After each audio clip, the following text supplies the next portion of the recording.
아멘.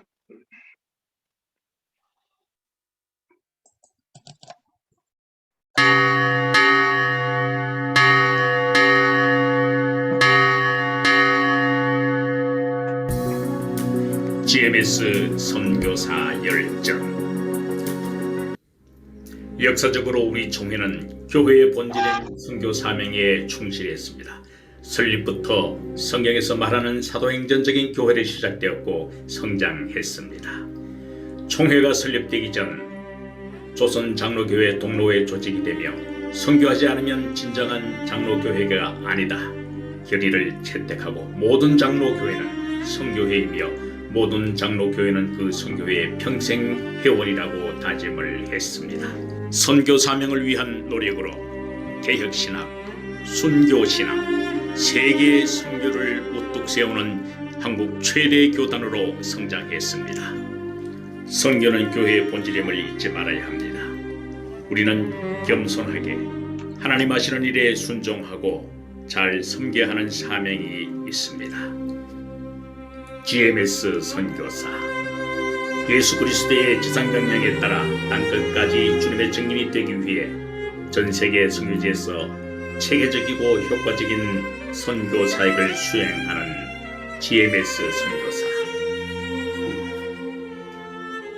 14개의 지역 선교부에 102개의 지부에서 최선을 다해 선교 역사를 만들어가는 GMS 선교사는 GMS 선교의 핵심 가치를 따라 급변하고 다양해지는 선교 현장에 대한 이해를 바탕으로 말씀과 개혁주의 신앙에 근거한 교회 설립을 위해 영혼 구원을 위해 최선을 다하는 GMS 선교사.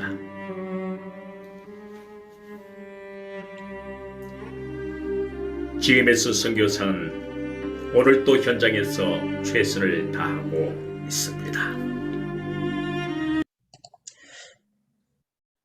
할렐루야, 감사합니다. 오늘 귀하신 우리 박기호 원로 선교사님을 모셨습니다. 그래서 우리 박 선교사님의 그 선교의 그 열전을 우리들에게 펼쳐주실 것이고, 우리는 자랑스러운 선배님을 따라서 선교사 열전을 펼쳐나가는 그런 아름다운 GMS 선교사가 될 것입니다. 박기호 선교사님은 총신대 그리고 총신대학원을 나오시고 아시아연합신학연구원에서 선교학 그리고 플로신학교에서 MA와 PhD를 하시고 GMS 필리핀 선교사로 오랫동안 하시고 원로 선교사로 지금 계십니다. 플로신학교 아시아 선교학 교수로 현재 또 계시다가 현재 원로 교수로 계십니다. 그리고 아시아 선교학교의 학회를 설립하시고 동서선교연구개발원장을 지내시다가 현재는 명예회장으로 계십니다. 이제 우리 박기호 선교사님 나오실 때 여러분 환영하는 손으로 환영해 주시기 바랍니다. 맞이하겠습니다. 감사합니다. 감사합니다. 이렇게 GMS 선교사 열전에 초청해 주셔서 감사합니다. 저는 1981년 3월 22일 총회 선교부에 파송을 받고 1981년 4월 28일부터 1996년 7월 30일까지 안식년 포함해서 15년 동안 GMS 파송 필리핀 주재 선교사로 사역을 했습니다. 주로 원주민 교회 개척을 해서 목회하는 일과 필리핀 장로회 신학대학을 설립을 해서 동료 선교사들과 함께 필리핀 교회 목회자들 훈련하는 일과 또 아시아 각국과 아프리카 여러 나라에서 오는 이런 제3세계 목회 후보생들을 길러내는 그런 일을 했습니다. 그리고 1996년 7월부터 2018년 말까지는 플러신학교 선교대학원의 아시아 선교학 교수로 그리고 2019년부터는 지금까지 플러시내학교 아시아 선교학 원로 교수로 매년 강의하고 학생들 논문 지도하는 일은 하지만 이제 학교에 매이지 아니하고 자유롭게 5대양 6대주를 다니면서 제3세계 교회 선교운동을 촉진시키는 그런 일을 주로 해왔습니다. 그리고 GMS 원로 선교사 지금 사역하고 있습니다. 저의 출생과 성장, 그리고 한국에서의 교육과 사역, 그리고 선교사로의 부름, 선교사로 나가기 전에 준비, 선교사로서 필리핀에서의 사역, 그리고 미국에서의 사역, 그리고 오늘날은 이제 지구촌 각지를 방문하면서 선교운동을 촉진시키고 선교 지도력을 개발하는 일을 하는 이 내용들을 말씀드리도록 하겠습니다. 저는 1948년 11월 19일 생입니다. 만 70, 미국 나이로는 73세, 한국 나이로는 74세가 됐는데 전라북도 정읍시 이평면 장내리 459번지에서 모친 박낙준 씨와 모친 주옥리의 7남매 중 세 번째로 태어났습니다. 아버지가 저희 어머니가 일찍 돌아가셨기 때문에 아버지가 재혼을 하셔서 저 막내 여동생이 하나, 배다른 동생이 하나 더 있습니다. 저희 어머니는 친정에 딸만 있었어요. 딸만 5이 있었는데 대릴사이가 하나 있었고 시집 와가지고 맨 먼저 아이를 낳았는데 딸 낳았어요. 저희 누나를. 그래서 나도 우리 친정처럼 딸만 낳나 했는데 그 후에 저희 형을 낳고 저를 낳고 너무 좋으셔가지고 하여튼 제가 어렸을 때 기억은 그렇게 6.25가 발발하기 전에 태어났고 6.25 기간 동안에 어린 시절을 보내고 그랬는데 어렸을 때부터 이렇게 가죽 잠바를 입히고 가죽신을 신기고 인삼을 다려 먹이고 보약으로 먹이고 애지중지하게 키웠던 것 같아요. 그리고 저희 부모님은 교육열이 대단하셨습니다. 농촌이셨지만. 그래서 여자 형제들 가운데 여자들 가운데 제 누이 동생이 총신 졸업했는데 제 누이 동생이 그 지역에서 대학을 가장 먼저 들어간 할 정도로 그렇게 교육을 열심히 시켰고 논밭을 팔아서라도 교육을 시켜준 교육열이 대단했던 그런 부모님이셨습니다. 제가 어렸을 때 저희 동네는 예수 믿는 사람이 한 사람밖에 없었어요. 물론 저희 박씨 집안에는 저희 동네에는 박씨, 송씨가 주를 이루고 있었는데 박씨 집안도 송씨 집안도 예수 믿는 사람이 하나도 없었어요. 그런데 제가 이제 고등학교 2학년 때 예수를 믿고 저희 부모 형제 자매들이 또 큰 집 작은 집 식구들이 또 외가 식구들이 예수를 믿고 참 구원받는 그런 일들이 있게 됐죠.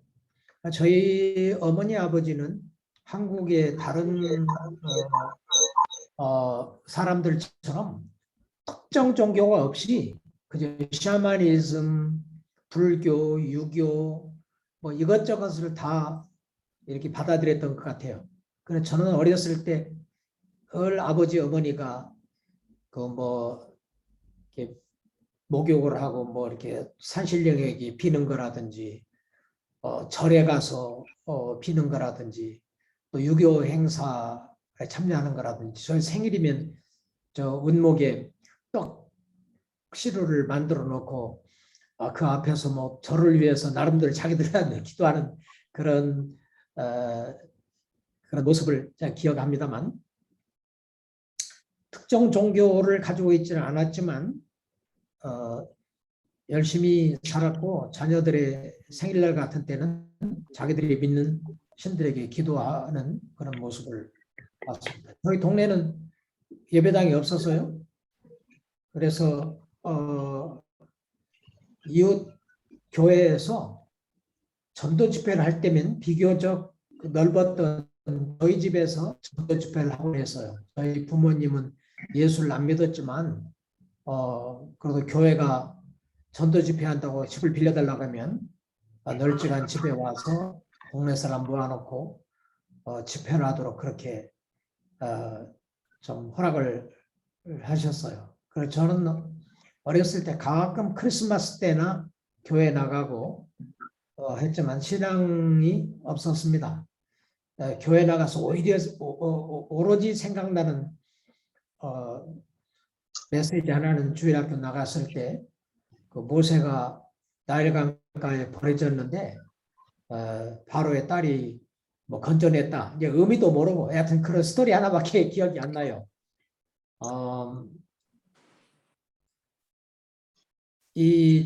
제가 예수를 믿기 전에 저의 삶은 아까 말씀드린 것처럼 뭐 성탄절이나 이럴 때 특별한 때 교회 방문한 것 외에는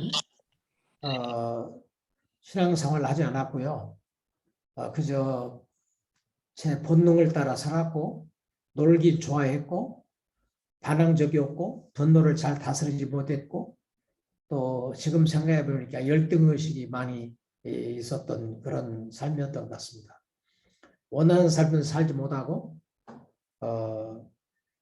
죄의 지배 아래 살았던 것 같아요.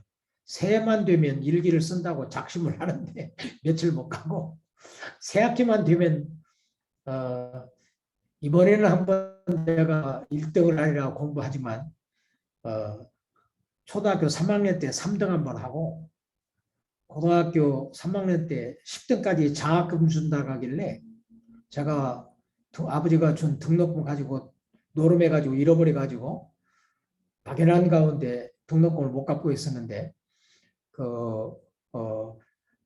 장학금을 타려고 열심히 공부해가지고 10등을 한 것 외에는 한 번도 1등하지 못했어요.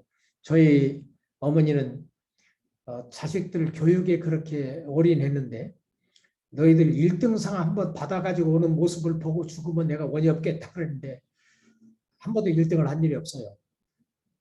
우리 형님은 그런데 1등상 가져오라 그러니까 종이에다 1등상 써가지고 어머니 보여주더라고. 근데 저는 1등 한 번도 못했어요. 근데 제가 예수 믿고 선교 사명을 깨닫고 나서 영어도 공부해야 되고 선교사가 되려면 내가 실력을 갖춰야겠다. 열심히 공부해가지고 이제 총신 졸업하고 아시아연합신학대학원에 들어가서는 들어갈 때부터 나올 때까지 1등 했던 것 같아요. 그리고 플러신학교 제가 박사과정 입학하러 들어갈 때 퇴진 학생들까지 다 포함해가지고 당시는 시험 봐가지고 들어갔는데 전체에서 1등으로 들어갔던 그런 변화가 예수 믿고 일어났지만 예수 믿기 전에는 아무리 결심을 해도 작심삼일이고 제가 저 자신을 다스리지도 못하고 도무지 변화되지 않은 저를 기억합니다. 그래서 하도 제가 변하지 않으니까 그렇게 절에 가서 빌고 산신령한테 빌고 뭐 유교 경전을 읽고 그렇게 부모가 노력을 해도 변화되지 않으니까 야 이놈아 흰 개꼬리를 3년 식뭉창에 넣었다 꺼내보니 다시 흰 개꼬리라는 시가 있는데 너는 왜 변화 안 되냐 그랬는데 저 자신도 참 괴로웠습니다. 사실 사춘기 때는 자살할 생각도 몇 번 하기도 하고 정말 삶의 목적도 없고 방향도 없고 그저 이 삶의 목적은 자꾸 변하고 이 세상이 어떻게 창조됐는가, 사람은 어디서 와서 죽은 후에는 어떻게 되는가 궁금하긴 했는데 전혀 모르고 우주의 기원도 모르고 정말 흑암 중에 살았는데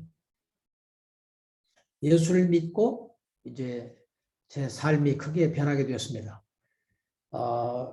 제가 어떻게 해서 예수를 믿고 변화됐느냐면 고등학교 2학년 때 이제 형은 일로 학교를 다니고 나는 정읍으로 다니고 동생들은 신태인이라는 그 시의 그 읍에서 학교를 다녔는데 거기서 자취를 하고 있었어요.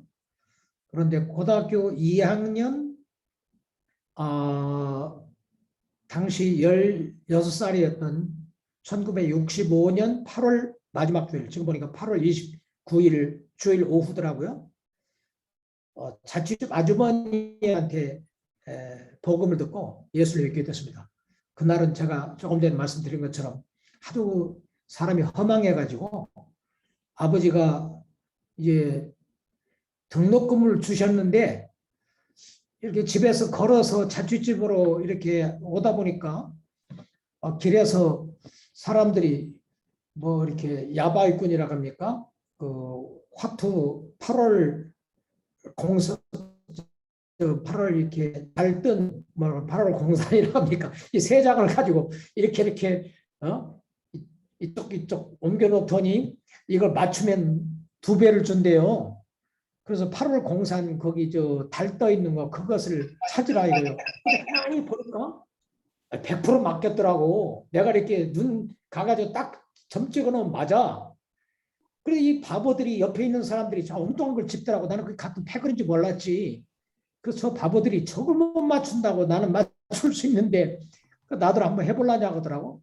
그래서 허망한 내가 한다고 해가지고 등록금 반절을 걸었습니다. 그런데 그때는 그 사람이 이제 근데 분명히 오른쪽으로 왔는데 집어보니까 왼쪽이야. 예, 그래서 한 1, 2분도 안 돼가지고 등록금 반절을 잃어버렸습니다. 또 하려냐고 하더라고.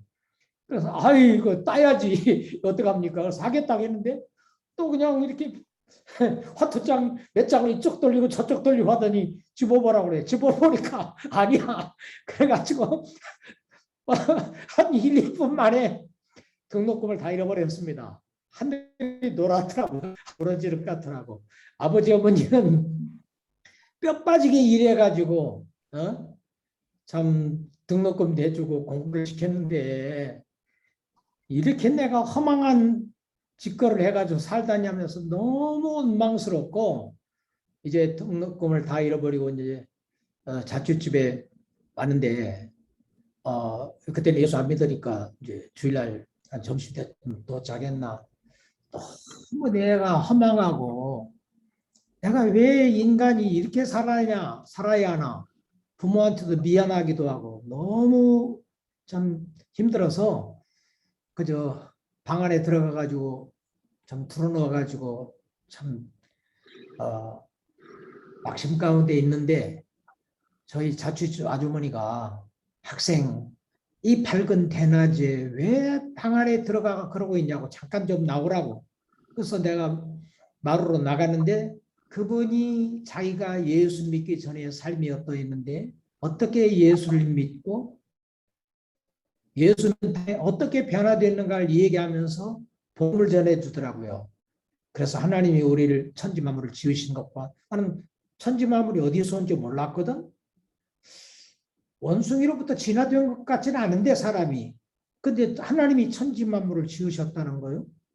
그리고 부모가 자식 사랑하듯이 하나님 우리를 사랑하신다는 거예요. 그런데 우리가 그 하나님을 모르고 이렇게 불행하게 사는 것은 죄 때문이라고 그러는 거예요. 그리고 모든 사람이 죄인이래요. 죄를 졌대요. 근데 내가 조금 전에 죄 짓고 왔잖아요. 아버지가 뼈 빠지게 일해가지고 벌어가지고 등록금 갖다가 금방 노름에가 잃어버리고 왔잖아요. 그런데 내가 또 얼마나 나쁜 죄인인지 다 알거든. 그런데 이 죄 때문에 사람이 하나님 앞에서 범죄해서 불행하게 살고 죽게 되고 죽어서는 지옥 간다는 거예요. 지옥 간다는 말에 깜짝 놀랐어요. 왜냐하면 이덕화 씨의 아버지 이애춘 씨라는 분이 우리 어렸을 때는 그 악역에 나오는 그 배우였는데 지옥문이라는 영화가 있었거든. 중학교 때 본 게. 그분이 지옥에 떨어져 가지고 죽어서 얼마나 불구덩이에서 그리고 뭐 구렁이 애들 피해가면서 지옥에서 고통당하는 걸 보고 다 가도 지옥은 가면 안 되겠다고 생각했는데 죄 용서받지 못하면 지옥 간다는 거예요. 큰일 났더라고. 그런데 그분이 우리가 다 죄인이고 죄 때문에 죽게 되고 지옥 가게 되는데 하나님이 그의 아들 예수님을 보내서 예수님이 우리 죄를 짊어지시고 십자가에 죽으셨기 때문에 그리고 다시 사셔서 예수를 믿으면 죄 용서받고 하나님의 자녀가 된다는 거예요. 그래서 나는 어떻게 하면 구원받지 하면서 애절하게 지금 답을 기다리고 있는데 예수 믿으면 된다는 거예요. 근데 예수를 어떻게 믿는 걸 아는가요? 그랬더니 내 죄를 다 예수님께 다 아뢰고 죄 용서해달라고 하면 죄 용서해주고 하나님이 구원해준다는 거예요. 나는 주일날 예수를 믿고 그날 저녁부터 교회 다녔습니다. 그날 저녁에 교회 가서 하나님께 죄 용서해달라고 기도하는데 기도를 압니까? 뭐 하나님을 압니까? 그래 하나님이 산신령인 줄 알았어요. 그래서 교회 가가지고 기도를 하는데 기도를 모르니까 버스라든지 택시 보면 오늘 또 무사히 하고 사모일이 기도하는데 그 모습 생각하고 교회 가서 무릎을 꿇고 이제 눈 감고 기도하는데 산신령을 생각하는 거예요. 흰 그 뭐 옷을 입고 무슨 지팡이를 들고 흰 수염이 나가지고 이 산신령이 하나님인 줄 알고 그 산신령을 생각하면서 하나님 나는 죄인입니다. 내 죄 용서해 주세요. 지옥 안 가게 해달라고 기도했거든. 그리고 그 다음날 새벽 기도도 다녔습니다. 매주 빠짐없이 다니고 열심히 교회 다녔죠. 그런데 성경을 읽지 않고 맨날 교회만 다니니까 지쳐가지고 또 방황을 하는데 고등학교를 졸업하고도 저희 집이 못 사는 집이 아니었는데 잘 사는 편이었는데 다른 친구들은 모두 대학 입시 시험을 보는데 나는 시험도 안 보고 집에서 그냥 번질거리고 그러고 있으니까 너무 부모가 실망해가지고 정말 절망 가운데 계셨어요. 자식이 뭐 학교도 안 가고 시험도 안 보고 그저 고등학교 졸업하고 그러고 있으니까. 그런데 밤이면 이제 또 돌아다니면서 이제 건달거리고 다니는데 교회 옆을 지나가는데 그때가 수요일 저녁이었던 것 같아요. 1967년. 그런데 교회 옆을 지나는데 태산을 넘어 험곡에 가도 빛 가운데로 지나가면 주께서 안위 버리시기로 약속한 말씀 괜찮냐 하면서 그 마지막 예배 맞추고 찬송 소리가 들리더라고요. 근데 굉장히 마음에 뭉클해지면서 제가 그 다음 주일부터 호주머니에 담배 다 빼내고 가지고 다니는 무기 다 꺼내놓고 호주머니에 있는 담배 가루 다 털어내고 이제 교회를 다니기 시작했죠. 교회 다녀서 다시금 이제 회개하고 이제 예수를 믿고 열심히 모든 공예배에 참석하고 새벽기도 빠지지 않고 참석하고 열심히 하니까 교회 목사님이 박 선생 주일학교에서 좀 가르치지 않겠냐고 하고 성가대 봉사를 하지 않겠냐고 해서 성가대에서도 봉사하고 주일학교도 봉사하고 열심히 전화 때나 하여튼 교회에 살고 그저 새벽기도는 눈이 오나 비가 오나 새벽기도 나가고 열심히 신앙생활 했는데 늘 기도가 하나님 내 죄 용서해 주시고 나 구원해 달라고 그런 기도를 했어요. 그랬더니 주일학교 부장 집사님이 지금은 장로님입니다만 이 사람이 구원의 확신이 없는 것 같거든. 주일학교 반사를 하고 성가대에도 봉사하는데 맨날 기도하라 하면 그 구원해달라는 기도하고 조용히 해달라는 기도하거든. 그래 주일날 예배 마치고 박 선생 오늘 우리 집에 가서 점심 식사 같이 하자고 하더니 자기 집에 데려가더니 점심 잘 먹이고는 성경을 펴더니 박 선생 우리가 어느 집에 태어나면 그 집 자녀인데 그리고 우리가 그 집 태어나면 이게 호적에 자기 아들이다 딸이다 이렇게 올리는데 예수를 믿으면 하나님의 자녀가 되는 법인데 어떤 사람은 맨날 조용히 해달라는 기도하고 하나님 자녀 삼아달라는 기도하는데 그건 아버지한테 와가지고 아버지 나를 아버지의 아들 삼아 주십시오. 야 이놈아 네가 내 아들이다. 그러면 믿어야 하는데 하루도 빠짐없이 맨날 아버지 나를 아버지의 아들 삼아달라고 하고 그러면 이상한 사람 아니겠냐고 그러면서 그 나에게 대하여 얘기하는 것 같더라고. 그래서 그러더니 요한복음 5장 24절을 편하게 읽어보라고 그래요. 거기 읽어봤더니 내가 진실로 진실로 너희에게 이르노니 내 말을 듣고 또 나 보내신 이를 믿는 자는 영생을 얻었고 심판에 이르지 아니하나니 사망의 생명으로 옮겼느니라 그랬더라고. 깜짝 놀랐어요. 박 선생 여기 뭐라고 말했냐고. 내가 진실로 진실로 너희에게 이르노니 예수님이 하시는 말씀인데 예수님이 내가 하는 말이 진실이다 말 안 하면 진실이 아니겠냐 이거야. 그런데 내가 진실로 진실로 너무 중요하기 때문에 두 번이나 강조하면서 내 말을 듣고 그 예수님 말씀을 듣고 나 보내신 이 곧 하나님을 믿는 자는 근데 믿기만 하면 여기 뭐라겠냐고. 영생을 얻었고라고 했잖냐. 앞으로 죽을 때 얻을 것이고 죽을 때 얻게 될 것이라겠냐. 이미 얻었고 그랬냐. 이미 얻었고 그랬더라고. 나 늘 심판 안 당하게 해달라고 기도했거든. 그런데 심판에 이르지 아니하나니 또 사망의 생명으로 옮겼느니라 했지 않냐.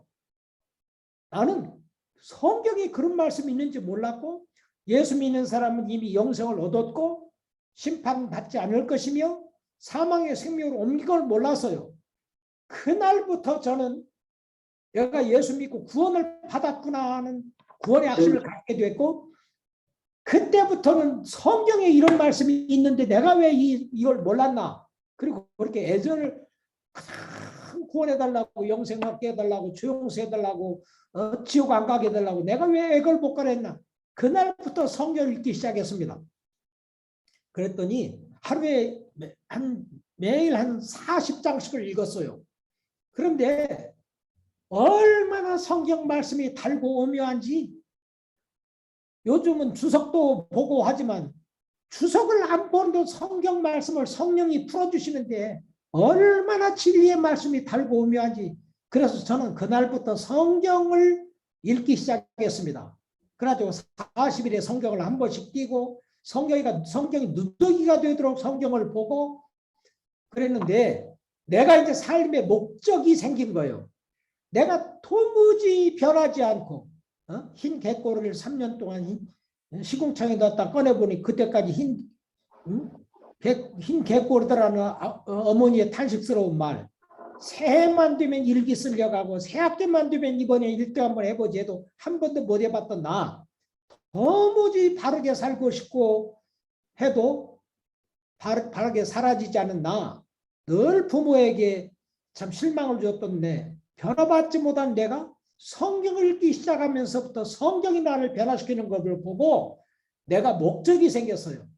내가 성경을 몰라서 지금까지 이런 삶을 살았는데 예수를 믿어도 확신이 없어가지고 절망 가운데 구원해달라는 기도하고 그래서 내가 그때 성경학교를 가기로 결심했습니다.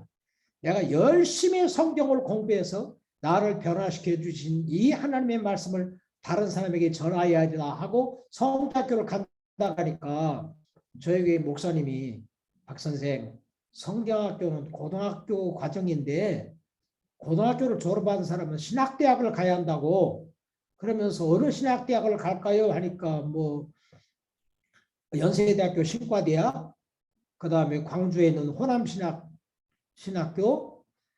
그 다음에 이제 우리가 통합청하고 합동청 합해가지고 목사님은 통합청 목사님이었고 장로님은 합동청 장로님인데 합동청 장로님이 그런 거예요. 박 선생 연세대학교 훌륭한 학교지만 거기 자유주의 신학자들이 있고 호남신학교는 뭔 말인지 모르지만 에큐메니칼 학교고 진짜 목사 되려면 총신을 가야 한다고 보수적인 총회신학교를 가야 한다고 그래가지고는 이거 어디로 가야 할지 모르겠는데 그런데 새 학교다 원서를 보내달라고 하고 기다리는데 안 와요. 그래서 내가 뭐라 하겠냐면 맨 먼저 이 원서 오는 대로 간다고 그랬는데 총실에서 원서 왔어요. 그래가지고 총실에 가가지고 대학에서 공부하고 또 신대원에 가가지고 공부를 하고 그렇게 했습니다. 그래서 나는 목사 되려고 신학교 간 건 아니고 나를 변화시켜준 하나님의 말씀을 잘 배워서 그 말씀을 다른 사람에게 가르쳐서 다른 사람도 변화받는 그런 삶을 살도록 해야겠다 하고 신학교 가는데 그때 내 신앙은 뭐였냐면 맨날 기도하고 부흥회 다니고 막 그냥 말씀 묵상하고 하면 되는 줄 알았어요. 공부를 열심히 해야 되는 줄 몰랐어. 그래서 총신 들어가 가지고도 그저 버스 타면 그때 저 숭실대학 앞에서 64번 버스가 시내 나가는 게 있었고 저 사당동에는 76번 버스가 있었어. 교회는 그때 우리 제일 보수적인 충행교회 나가라고 그래가지고 그 멀리는 충행교회 나가고 버스를 타면 전도를 했습니다. 내가 보고 버스 타고 전도 안 할 데가 없는 것 같아. 그리고 기차 타면 기차 저쪽 기관차부터 끝에까지 다 복음을 전하고 앉아서 오지 마음이 그냥 막 뭡니까 충동이 있어가지고 전도해야 한다는. 그리고 교회 가가지고도 장충체육관에 장충공원에 가 전도하고 지금 숭실대 김영환 박사하고 같이 대학부에 있었는데 그분하고 같이 전도하고 그리고 사당동, 흑석동, 봉천동 쓸고 다니며 전도했습니다. 열심히 전도하고 열심히 공부하고 부흥회는 안 다녔어요. 강다리 목사님 또 뭐야 조용기 목사님 또 뭐 김충기 목사님 오광서 목사님 김기동 목사님 부흥회는 내가 다 찾아다닌 것 같아. 부흥회 한다고 하면 그냥 공부는 안 하고 맨날 부흥회 쫓아다니고 기도하고 그저 그러고 있었거든. 근데 첫 학기 시험을 봐가지고 세 과목을 낙제당해서 국어 낙제당하고 영어 낙제당하고 영어 뭐 독본 낙제당하고 문법 낙제당하고 세 과목을 낙제를 당하니까 하늘이 노랗더라고. 그런데 그때는 조신권 교수님이라고 연세대학교 교수님이 청암교회 장로님이었는데 그분이 영어 가르치는데 자기 방으로 오라고 하더라고. 갔더니 이놈 나쁜 놈 새끼 무식해가지고 싹종밖에 못 된다고 하면서 공부도 안 하고 말이야 낙제당해가지고 집 싸들고 가 임마 그러더라고 집으로. 아이고 그래가지고는 얼마나 실망스러웠던지 그 첫해 낙제다가 영어 독본을 이렇게 한 과목을 단어를 찾으면 한 100개는 한 과에 100개는 모르는 것 같아. 모르는 단어가. 근데 밤새 단어를 찾으면 30 몇 개 찾아. 근데 30 몇 개 중에 개시란 동사만 하더라도 단어 의미가 18개가 되더라고. 그런데 뭐 공부가 따라갈 수 있나. 정말 그러나 이제 그 뭐 싹종밖에 못 된다고 짐 싸들고 나가라 하는데 돌아갈 수는 없고 말이야.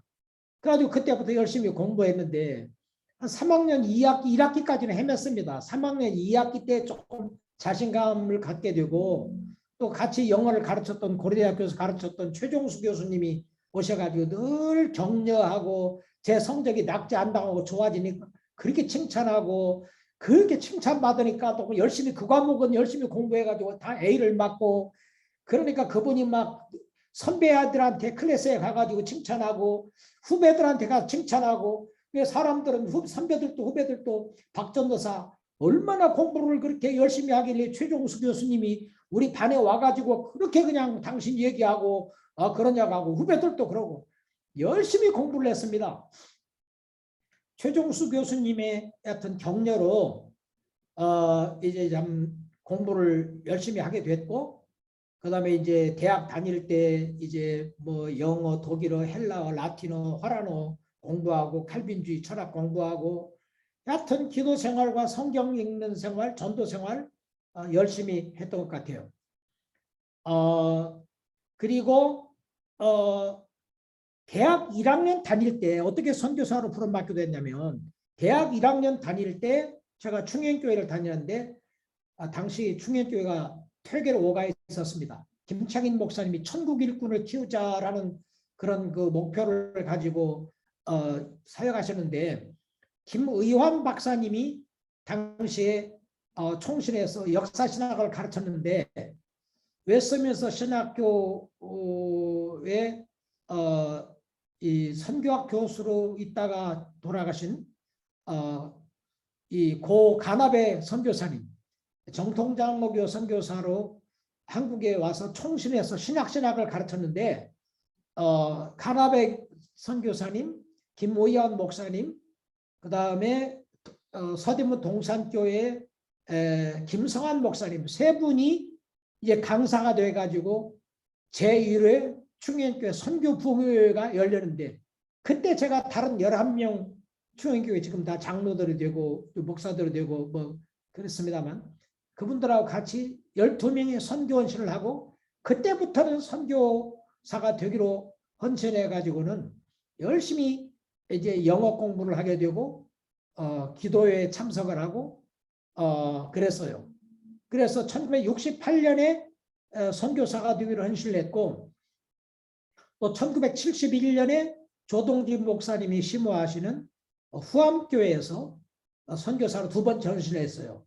그때는 전 만주 주재 선교사였던 소열도 박사, 스테니 솔토 박사가 오셔서 로마서 12장 1절 말씀을 1절 3절 말씀을 가지고, 그러므로 형제들아 내가 하나님의 모든 자비하심으로 너희를 권하노니 너희 몸을 하나님이 기뻐하시는 거룩한 산제사로 드리라.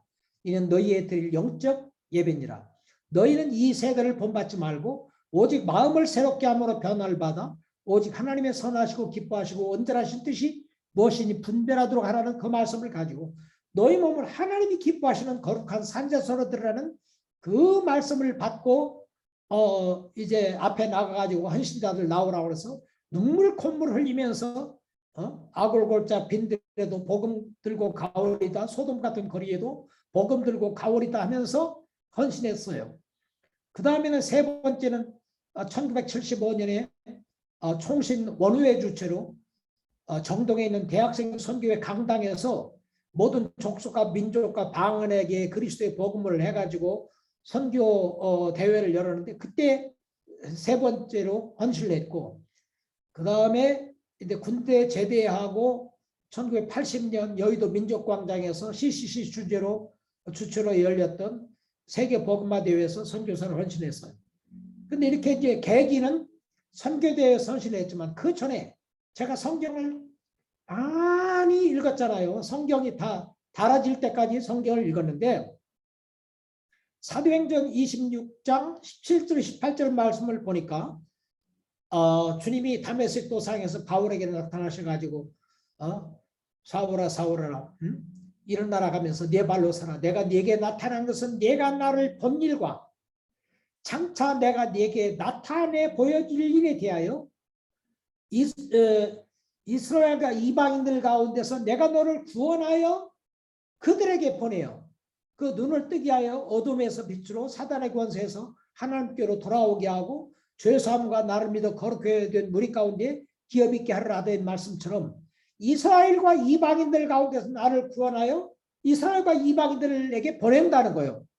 그래서 이스라엘은 내가 한국 사람으로 생각하고 이방인은 다른 민족이라고 생각을 했어요. 이 말씀이 제게 와닿았고, 그 다음에 에베소 3장 8절 9절 모든 성도 중에 지극히 작은 자보다 더 작은 나에게 이 은혜를 주신 것은 측량할 수 없는 그리스도의 풍성을 이방인에게 전하게 하시고, 그 주님이 모든 성도 중에 지극히 작은 자보다 더 작은 나에게 이 은혜를 주신 것은 측량할 수 없는 그리스도의 풍성을 이방인에게 전하게 하기 위해서 했다는 이 말씀이, 내 사역이 한인들에게 그치는 것이 아니라 이방인들에게, 다른 민족에게도 복음을 전해야 되는구나, 이런 생각을 했습니다. 그런데 제가 대학 다닐 때 웬수안 바오 목사라고 베트남에서 1970년에 총신에 와서 유학했던 전도사가 있어요.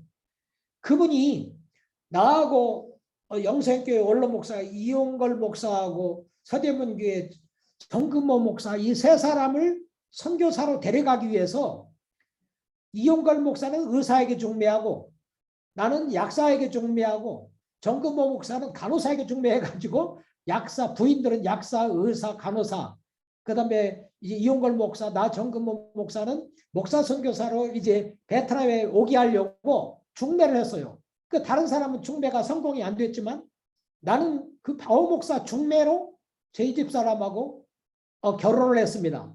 그래 1975년에 베트남이 공산화돼가지고 베트남을 못 가게 됐어요.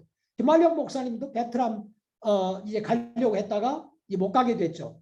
베트남에 못 가게 되니까 나는 사람이 마음으로 자기 길을 개혁해도 걸음을 인도하시는 이는 여호와시라겠는데, 내가 아마 선교사로 나는 가기를 원했지만 하나님은 다른 계획이 있나 보다 해가지고 내가 군복으로 들어가가지고 일하는데, 첫해 사령관 상 받고, 두 번째 사령관 상 받고, 진급의 길이 활짝 열리고, 그리고 군대 생활이 너무 재미있어가지고 내가 장기 복무 원서를 내려고 지금 하고 있는 중이었어요. 너무 군대 생활에 재미있어가지고 선교사로 갈 수 없으니까 이제 하나님이 나를 아마 군대로 불렀나 보다 해가지고 장기 복무 원서를 내가지고 장기 복무 지원을 했더라면 20년 동안 제대 못하잖아요. 그런데 간첩들이 몇이 우리 서부전선에 내려왔는데, 간첩 작전하는 장병들 따라다니다가 제가 감기 몸살이 겹치고 해서 급성 사구체 신장염이라고 심장에 염증이 생겨가지고 통합병원에 3개월을 입원했었는데 몸이 하나도 안 좋아지는 거예요. 질병으로 와가지고 옆에서 죽어가는 장병들을 내가 보면서 내가 그렇게 열심히 일했는데 하나님 나를 왜 이렇게 참 병에 걸려가지고 3개월 동안을 입원해 있게 하십니까? 하나님, 도대체 내가 얼마나 열심히 일했습니까?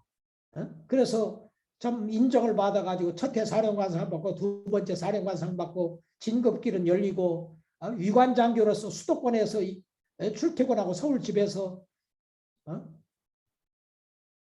그런데 어떤 사람이 고통 가운데서는 시편을 읽으라는 말씀하신 것이 생각나서 시편 1편 1절부터 읽어내려가기 시작하는데, 시편 118편 5절에 내가 고통 중에 여호와께 부르짖었더니 여호와께서 응답하시고 나를 광활한 곳에 세우셨더라는 이 말에 딱 거기서 더 이상 나가지 못하고 그 말씀이 나를 사로잡는 거예요. 그 말씀을 묵상했어요. 내가 고통 중에 여호와께 부르짖었더니 여호와께서 응답하시겠고, 주님이 나 질병을 치료해 주시겠구나 하는 확신이 왔어요. 그런데 그 뒤에 말씀, 나를 광활한 곳에 세우셨도다. The Lord answered me and set me in a broad place. 넓은 길에 세웠다는 이 말씀이 무슨 말씀입니까? 기도하는데, 내가 몸담고 장기 복무하려고 했던 군대는 좁은 세상이더라고. 진급 안 하면 별 볼 일 없어요. 아버지 같은 사람한테도 반말하고, 그냥 새파란, 나는 군목 신학 목사 돼서 군대 들어갔기 때문에 나이 들어가지고 군대 들어갔는데, 육군 대위 계급장을 탄 본부에 있는 이 새파란 나보다 젊은 사람이 그냥 내 머리가 좀 길다고 와가지고 그냥 머리를 싹싹 그냥 기계 가지고 잘라버리고, 아이고 이제 군대는 정말 아버지 같은 사람한테 반말하고 너무 좁은 사회인데 나를 넓은 곳에 세웠다는 말씀을 보고, 하나님이 넓은 곳에 세웠다는 의미가 뭡니까 하고 기도하는데, 주마등 같이 내가 그 전에 3번이나 선교사가 되기로 헌신했던 사실을 생각나게 하는데 어떤 동기로 어떤 분위기 가운데 헌신했는가 보니까 정말 순수한 마음으로 헌신했더라고. 물론 그 다음에 제대하고 나서 여의도 민족광장에서 1980년 헌신을 다시 한번 더 했지만 그래서 이 말씀을 듣고 제대를 결심했어요. 제대를 결심하는데 마음에 다른 생각이 들어요. 너 지금 몸이 하나도 안 좋아진 상태지 않니? 너 병원에 여기 있으면 육군 대위 월급 다 받고 400% 보너스까지 받고 병원비 다 무료고 가만히 들어놓으면 있어도 봉급 다 나오고 다 병원비가 무료인데 밖에 나가면 민간 병원에 입원해야 하는데 돈이 어딨냐? 너 직업도 없고 어? 그리고 너 여기 있다 죽으면 육군 대위 박기호의 묘 해가지고 동작동 국립묘지에 묻힌다. 그래서 나가서 죽으면 저 전라북도 부안군 부안읍 박씨 선산 아무도 벌초도 안 해주는데 거기에 가서 묻힐 텐데 너 현충일 때 같은데 너 혹시 죽을지라도 네 아내와 딸이 현충원에 와가지고 육군 대위 박교의 묘 와가지고 영웅들의 묘에 묻히는 거다고 박씨 선산에 묻히는 거다고 뭐가 낫냐? 그리고 선교사 어디로 갈지도 모르잖아. 선교지가 결정이 되면 모를까? 그래서 지금 군대 그대로 있는 게 나아. 그런 생각이 드는 거야. 아, 그런데 옛날에 내가 외워뒀던 성경 말씀이 생각나잖아요. 창세기 12장 1절. 너는 너의 본토 친척 아비집을 떠나 내가 네게 지시할 땅으로 가라. 내가 너로 큰 민족을 이루고 내가 네게 복을 주어 네 이름을 창대하기 하리니 너는 복의 근원이 될지라. 누가 너를 축복하면 내가 그를 축복하고 누가 너를 저주하면 내가 그를 저주하리라. 땅의 모든 족속이 너를 인하여 복을 받게 하리라. 그런데 내가 외운 말씀 가운데 너는 너의 본토 친척 아버지집을 떠나 내가 네게 지시할 땅으로 가라고 그랬더라고. 옛날 내가 외웠지만 지시한 땅으로 가라고 줄 알았거든. 아, 그런데 내가 이 지금 제대해 말을 하는데 주님이 내가 선교지 어디로 갈지 아직 모르잖아요. 그런데 내가 네게 지시할 땅으로 가라 그랬더라고. 액센트가 지시할 땅에 꽂히는 거야. 그래서 얼른 성경을 펴봤더니 진짜 지시할 땅이야. 아, 그러더니 옛날에 외웠던 또 성경 말씀 히브리서 11장 8절 말씀이 생각나. 히브리서 11장 8절 말씀에 보니까 믿음으로 아브라함은 부르심을 받았을 때 순종하여 장래 기업으로 받을 땅에 나아갈새 갈 바를 알지 못하고 믿음으로 떠났으며 나는 선교지가 아직 안 보이기 때문에 제대하는 거 지혜로운 게 아니다 생각을 했는데 아브라함은 갈 바를 알지 못하고 떠났더라고. 그래서 그때 기분이 뭐였냐면 지금 집을 이사 가는데 아니 어느 집으로 이사 갈까 들어갈 집을 결정해놓고 이삿짐을 싸가지고 가야지. 이삿짐을 싸들고 먼저 집을 떠나는 것 같은 기분이에요. 그러지만 하나님의 신실하심을 믿고 떠나기로 제대하기로 결심을 제대로 했어요. 몸이 하나도 안 좋아진 상태였습니다. 그런 하나님의 약속 말씀 내가 고통 중에 여호와께 부르짖었더니 여호와께서 응답하셨고 그 말씀에서 나를 낫게 해준다고 믿었거든. 물론 내가 선교지로 갔을 때 하나님이 100% 신장의 정상 기능 발휘하도록 해주셨죠. 그래서 선교사로 이렇게 이제 헌신하고 제대를 했습니다. 제대를 해서는 열심히 영어 공부하고 이제 그러고 있었는데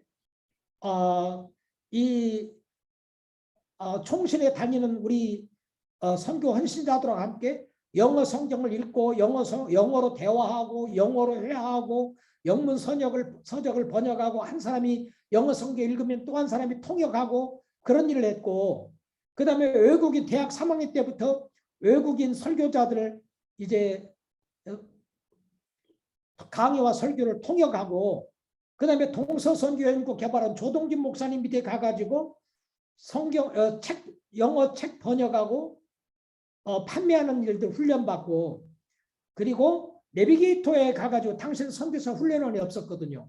그 내비게이터에 가가지고 큐티 훈련, 암송 훈련, 소그룹 성경 공부 인도, 전도 및 양육 훈련 등 이런 그 훈련을 선교사 되기로 받았어요.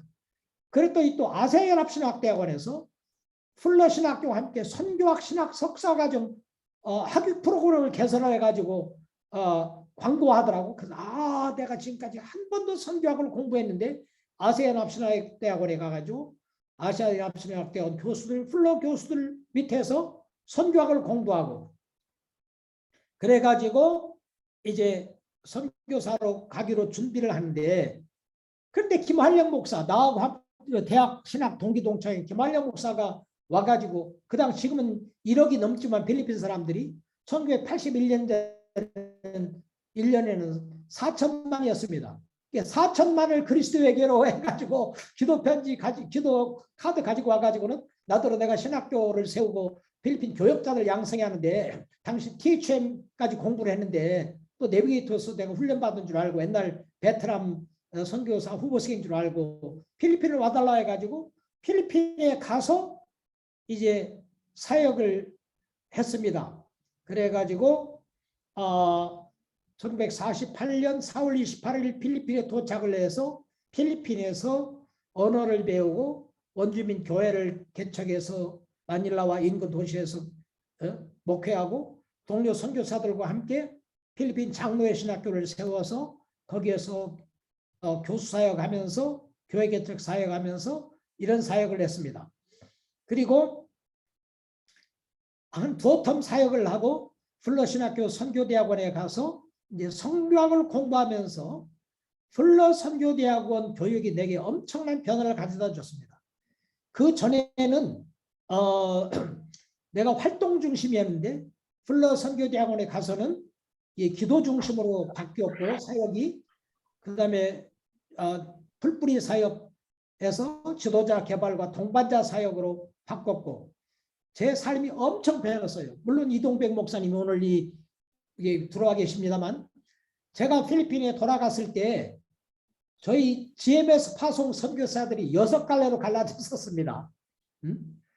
김한령, 박기호, 여상일 이제 한 그룹, 그 다음에 김유식 목사 한 그룹, 그 다음에 배상호 목사님 한 그룹, 황태현 목사님 한 그룹, 전봉주 목사님 한 그룹, 지광남 목사님 한 그룹. GMS가 법인차가 6이고 선교사도 각자가 초청을 하고 사역도 각계 약진하고 센터도 각자가 짓고 그런데 정말 플러에 있는 동안에 하나님이 기도하게 하시고 돌아가 가지고는 계속 일 같이 하자만 안 하고 같이 기도합시다 해가지고 매주 월요일 모여서 기도하다가 토요일 모여서 기도하다가 옛날 같으면 그렇게 못했을 거예요. 그러나 플러 신학교 공부하면서 정말 하나님의 일이 나 혼자 되는 게 아니고 더불어 협력이 되어진다. 모든 선교사는 다른 사람에게 없는 그런 장점이 있다는 생각에서 함께 이제 팀 사역과 협력 사역을 했는데 한 분은 교단을 달리하고 떠났고 5사람은 다 합해가지고 같이 협력 사역을 했습니다. 그러면서 모두를 격려하면서 모두가 정말 가장 보람있게 사역할 수 있게끔 각자를 인정하면서 그래가지고 함께 참 협력 사역을 했고 필리핀에 와 있는 다른 다른 그 한인 선교 단체가 39개 단체였는데 함께 협력과 동반자 사역을 했습니다. 그렇게 이제 이 필리핀에서 사역하는 동안에 정말 애정을 가지고 나는 필리핀에서 뼈를 묻는 줄 알았어요. 필리핀에서 사역하다 가는 줄 알았는데 그런데 플러에서 이제 한인 교수를 필요로 해가지고 초청하는 일이 있었어요. 저는 이제 그때는 무슨 일하고 있었냐면 저는 플러에서 공부하면서 플러의 교육이 엄청난 변화를 내게 가져다 주었기 때문에 내 삶과 사역을 더 행복하게 하고 삶과 사역이 더 역동적이 되게 하고 그래가지고 이 많은 플러에 많은 한인들이 와가지고 선교사님들이 공부를 했으면 좋겠는데 당시에 나는 럭키해가지고 그 안식년을 얻었고 나는 또 영어가 공용어인 필리핀에서 영어로 교수에 가다 와서 공부를 할 수 있었지만 안식년 허락도 못 받고 동료 선교사들이 또 영어가 자유롭지 않아 가지고 토플 합격하고 와가지고 영어로 공부하는 게 또 쉬운 것도 아니고 그래서 계속 내가 받은 이 교육 우리 동료 선교사들도 받게 해달라고 그래가지고 기도하고 학교를 설득해 가지고 제가 필리핀에서 플러 신학교 선교대학원에 석사와 박사과정 코디네이터가 됐었거든요. 근데 거기에 와서 가르치는 교수들이 저희 학교도 보고 제가 교회 목회하는 것도 보고 하면서 사람들이 자꾸 저더러 플러에 와서 교수사에 가지 않겠냐. 그래서 나는 아니라고. 나는 이 플러 저 필리핀 장로교 총회가 조직이 되고 또 신학교 리더십이 현진에게 넘어갈 때까지 도와줘야 한다는 이런 생각 때문에 안 가려고 그랬는데, 그러나 플러가 계속 얘기하고, 그래서 기도하던 끝에 1996년 이 초청장을 받고 96년 7월에 플러 신학교 아시아 선교학 교수로 가가지고 플러에서 제매 선교사님들뿐만 아니라 한국교회 각 교회와 교단과 선교단체 분들, 또 아시아에 있는 지도자들을 개발하고 돕는 그런 일을 했습니다. 그리고 플러에서 한국어 프로그램을 만들어 가지고 한국인들이 한국어로 마음의 언어로 공부할 수 있는 길을 열어달라고 학교에 이렇게 부탁을 하고 해가지고 이제 플러에서 이제 열심히 사역을 했는데, 저희 프로그램이 전체 학생 가운데 약 40%가 한인 학생이었습니다. 그리고 플러에서 가장 잘 되는 프로그램이었어요. 하나님 축복하셔가지고 네트 그 수입 지출 다 빼고 한 200만 불, 180만 불, 160만 불 점점 줄어들었지만, 그러나 플러의 가장 큰 효자 학교가 되게 하고 저 프로그램이, 그 다음에 학교에서 나를 종신직 교수로 세워서 플러에서 안정되게 일할 수 있게 해줬습니다. 자세한 것은 제가 우리 김부식 목사님에게 다 토시까지 써가지고 보내드렸어요. 지금 시간이 40분 내에 해달라고 그래요. 지금 시간이 지금 많이 지났습니다만 요약을 하겠습니다. 그러면 나의 지금 나의 출생과 성장, 개종, 한국에서의 교육과 사역, 필리핀으로 가게 된 경위, 필리핀에서 사역, 플러의 사역을 말씀드렸는데, 플러에 사역하는 동안에 나는 그 플러 신학교 선교대학원의 한국학부 책임자로 일했고, 그 다음에 글로벌 커넥션 대표, 플러 신학교를 플러 교수들 가운데 가장 여행을 많이 하는 그런 사람이어서 플러 신학교 교수들을 이제 글로벌 미션에 연결해드리고, 또 여러 민족들을 또 플러에 끌어들이는 거, 또 플러 신학교를 위하여 모금하고 학교 홍보하는 거, 이런 일을 힘쓰는 동안에 동서선교연구개발원 조동진 목사님의 후임으로 동서연구개발원의 선교연구개발원 책임맡아 일했고, 또 조동진 목사님의 인도하심 가운데 아시아 선교협의회 회장으로 일했고, 그 다음에 아시아 선교학회 설립회장으로 일했고, 아시아 선교연구소를 세워가지고 일을 해왔고, 각 선교지들을 방문하면서 선교사님들을 자문하고 교육하고, 그 다음에 선교사님과 동역하는 현지인들을 자문하고 교육하고 하는 이런 일을 해왔습니다. 그러나 랄프 D 위터 박사가 다른 사람들이 할 수 없고 하지 않을 일이 있는데, 다른 사람이 할 수 있거나 하게 될 일은 결코 하지 말라. Never do anything others can do and will do when there are things to be done others can do and want to. 다른 사람이 할 수 없고 하지 않을 일이 있다면 다른 사람도 할 수 있고 하게 될 일은 결코 하지 말라는 말씀처럼, 나는 다른 사람이 할 수 있는 일은 이제 다른 사람이 하게 하고, 다른 사람이 할 수 없는 일, 다른 사람이 하지 않는 일을 해야겠다 하다가, 그것이 뭘까 하다가 여러 민족교회들을 선교교회로 세우는 일, 그건 다른 사람이 못 하겠더라고요. 왜냐하면 영국 사람이나 미국 사람이 모든 제3세계 교회 지도자들을 도전해가지고 선교운동 하게 못 만들어요. 왜냐하면 그들은, 당신들은 막강한 정치적, 군사적, 교회적 힘이 있으니까 선교했지만 우리는 이렇게 가난하고 약하고 힘든 가운데인데 선교 못합니다 하거든. 그런데 제가 보니까 한국은 일본 식민 통치 받을 때 세계에서 가장 가난한 나라 중에 하나였을 때, 그리고 막 조직된 어린 교회가 선교했거든. 한국이 일본 식민 통치 받을 때 세계에서 가장 가난한 나라 중에 하나였을 때, 그리고 어린 교회가 조직되자마자 선교했다고 하니까 모두가 도전을 받는 거예요. 그럼 우리도 할 수 있겠네? 그러는 거예요. 그건 영국 선교사나 미국 선교사 못 하겠더라고. 내가 하지. 그럼 한국 선교사님들이 많이 있지만, 또 요즘 그런 운동을 하는 분들이 많이 있어서 참 감사하지만, 나는 플러 신학교 교수하면서 아시아 선교협의회 회장하면서 동서선교연구원 개발원 회장하면서 아시아 선교학회 설립 회장으로 국제대회를 많이 치르면서 아프리카와 중남미와 북미주와 오세아니아와 유럽 선교 지도자들을 다 초청해가지고 대회를 많이 하면서 인맥이 많거든. 러시아도 거의 매년 다녔어요. 그 러시아에서 가장 큰 교단, 가장 큰 신학교 가서 강의하고 선교 도전하고 선교 교육하고 그런 일을 팬데믹이 시작되기 전까지 했거든. 그래서 플러신학교 교수는 딴 사람도 할 수 있지만 이 일은 내가 해야겠구나 해가지고 지금 각 민족교회들 선교교회를 세우는 일, 그런 일을 하고 있습니다. 그리고 나의 앞으로 희망은 이웃사랑 실천하면서 지구촌 여러 교회들 선교교회를 세우는 그런 일을 위해서 앞으로 힘쓰려고 해요. 제가 지금 시간을 너무 많이 사용해 죄송해요. 그러나 자세한 것은 이렇게 다 토시까지 쓴 걸 보내드릴 거니까 그걸 참고하시길 바랍니다. 이상과 같이 하나님이 저를 부르셔서 어떻게 사용해 오셨는가, 또 제가 어떻게 하나님의 부름에 응답해서 살아오고 사역에 왔는가를 말씀드렸습니다. 감사합니다.